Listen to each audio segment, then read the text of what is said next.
Ayan, good morning guys. Meron tayo ditong customer, isang Sharp na washing machine. Ayan. Ang model niya is ESW500. 5.0 kilograms. So, Gigawatt Junior tawag sa kanya. Ayan. Luma na rin to pero matibay to guys. Kaso lang siyempre, abot din talaga ng sira. Ayan. So, ang problema ni customer ay ayaw mag forward and reverse. Umuugong lang. Pero pag tinulungan mo to, gumagana siya, tapos pabalik ganun din. So saksak natin guys, testingin natin, plug natin. Ayan, naka-plug na guys. Subukan natin on. Ayan, umuugong guys oh. Ayan, pero pag tinulungan mo yan gagana. Tayo natin mag forward. Ayan, uugong lang. Pag tinulungan mo gagana.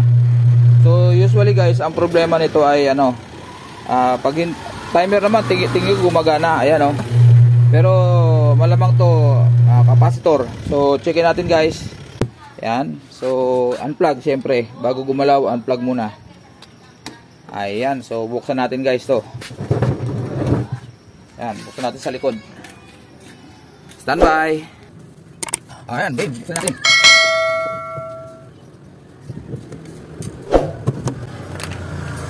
Ayun.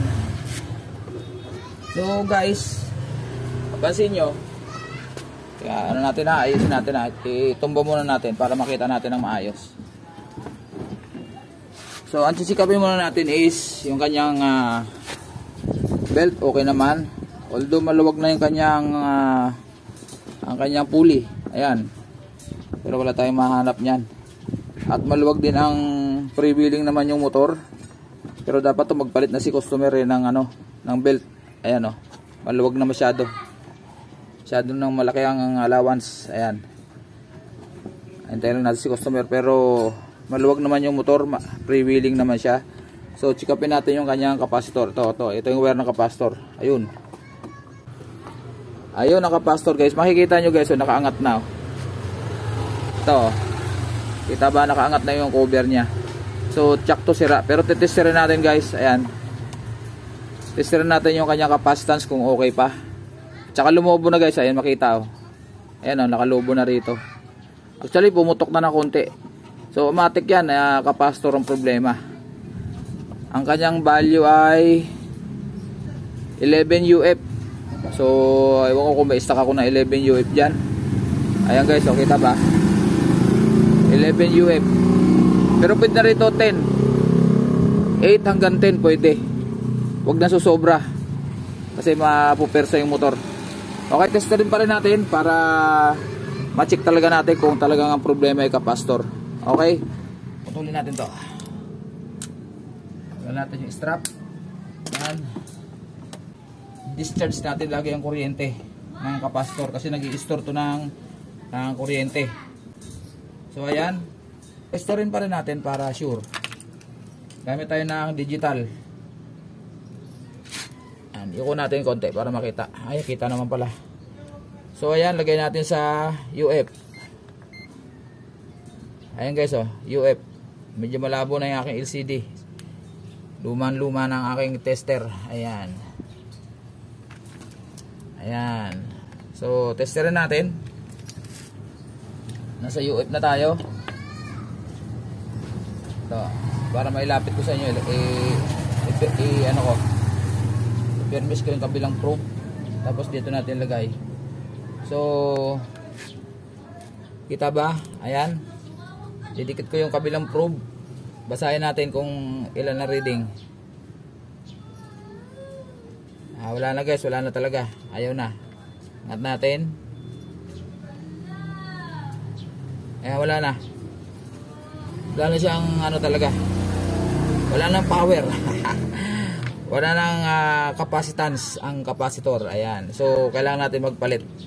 So meron ako dyan, alam ko 10 lang o kaya 14. So dun sa 10, delikado kasi pag 14. Bibilis ang ikot pero mapupersa yung makina.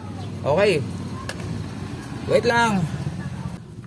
Di ba ang bilis? Ayan, meron na tayo kasi stock ng 10 microfarad, 450 volts. So ang sample niya ay 11 microfarad 450. So parehas ang value ng voltahe. Ayan, 50 to 60 Hz. Okay, so kabit natin guys. Testingin muna natin pala ang capacitor na bago, kung ilan talaga ang kanyang capacitance. Siyempre, kabit natin ulit ito dito sa kabila. Ito, kabit natin dyan. Tapos dito sa kabila. Siyempre, pakita natin sa inyo. Ayan, tester. Ayun, 10. Ayun guys, oh, 10.3. So tama lang yan. Sabihin, good yung ating capacitor. Kabit natin para malaman natin kung talagang ito lang talaga problema. Okay? Okay. Baba natin to ngayon.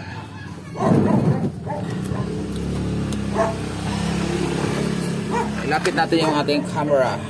Ayan.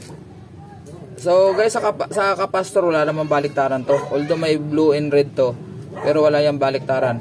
Kasi itong blue and red para dun sa forward and reverse ng motor. So para alam natin yung forward and reverse. Kasi yung isang itim, yun yung power, line 1. Okay, so kapit na natin to. Kahit pagkabaliktad dyan guys, walang problema. Simple lang magkabit dyan guys. Ayan, ganyan lang. Okay, so bago natin ilagay itong kanyang tawag dito, connector shield, i-testingin natin. Siyempre saksak natin guys,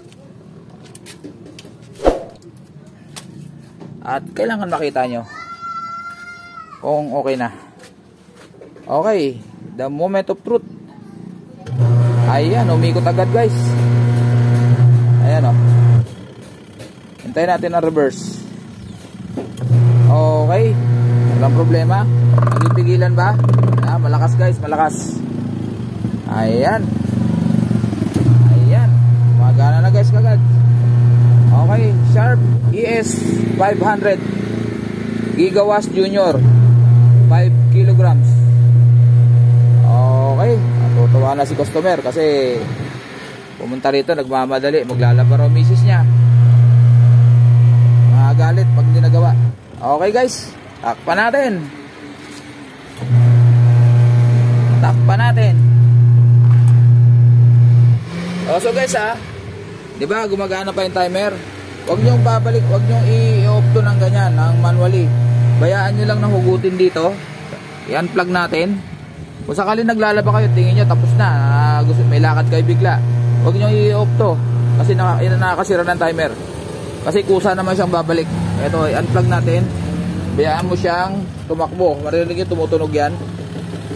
Ayan o. Kusa siyang mag-o-off. Huwag nyo i-off ng manual. Huwag nyo kakamayin. Bayaan nyo, ihugutin nyo na lang para hindi masira yung ating timer. Ayan. So, pila ito. Yan, pasok ulit. Yan, naroon din ang guys. Yan, saan agad. Diba? Spread galing. Okay. Yan. Mati pa galing. Okay, mga galing mo na ito. Kung galing ito, so lang. Okay. Putulin natin to. Balik natin to dito. Yan. Tapos, takpan na natin. At para pagdating ni customer ay nakangiti ang kanyang labi. Bayad nga lang siya. Pag ganito guys, hindi naman tayo naniningil ng malaki kasi capacitor lang naman. Ang capacitor ay 280. Kahit charge lang natin ng 300, para lang tayong nag-charge ng 20 pesos sa labor. Ngayon, pag nagbigay ng extra, mas maganda. Okay. Takpan. Screw natin. Ayan. So ito guys ang ating pinalitan. Capacitor na pumutok. Ayan o. Halos umangat na yung takip. Okay, siyempre surrender natin sa customer to. Para pagdating niya mamaya, bayad na lang. Iyon o. Ayan. So guys, makita nyo tumutunog pa rin yung timer o. Ayan. Pag sinaksak ko to, aandar pa rin yan. Kahit di ko galawin yan. Ayan o. Ayan, kasi naka-timer pa siya. Alright. Ayan. Ayun guys, natapos natin yung washing. Hintay lang natin yung customer ha. Babalik daw siya. At sabi niya sa akin saglit lang daw. Sabi ko, sige, balik. Hintay lang natin guys ha. At medyo kuna natin ng konting masasabi niya. Okay? Ayun. Ito na yung ating customer guys. Dali lang ha. At sama kita sa vlog ko. Ayos. Sige, dali guys ha. Ito na si Bossing. Ito na. Ayan. Testingin natin ulit ha. Sige. Testingin natin. Okay. Sige, ikot. Ayun. Agad. Masipag na to, masipag. Masipag na. Ayan boss. Thank you boss ha. Ano masasabi mo dyan? Ayos, ayos. Basta yung yung belt bro, pag medyo mararamdaman mo yan pag kinargahan mo ng medyo tapos medyo umiikot siya pero napipigilan na siya. Umiikot ang motor pero hindi nasasama basta-basta yung gearbox kasi maluwag na yung belt. Pag may pag may stock na, no? Okay. Okay. Tayo yung 300 tapos Pastor. ito okay na okay? tayo. Okay na yan. Sige. Okay na yan, sige. Subscribe kita tayo. Sige. Matski TV. Ha? Matski TV. Matski. Ito. Teka, may sticker ako dito. Ayun, pero yun. teka, ando sa loob. Meron ako yung ito. Hindi, sira na to. Bibigyan kita. Teka, dali. Kukuha ako. Sticker. Ito, sticker. Bigyan natin ng sticker si Bossing. Yan. Ito ba, so? Thank you. Salamat tayo. Okay, sige, sir. Salamat, sir. Salamat. Okay. Salamat. Laba time. Laba time. Ayan, guys. Sige, salamat. Bye-bye. Ayun, guys. Yan.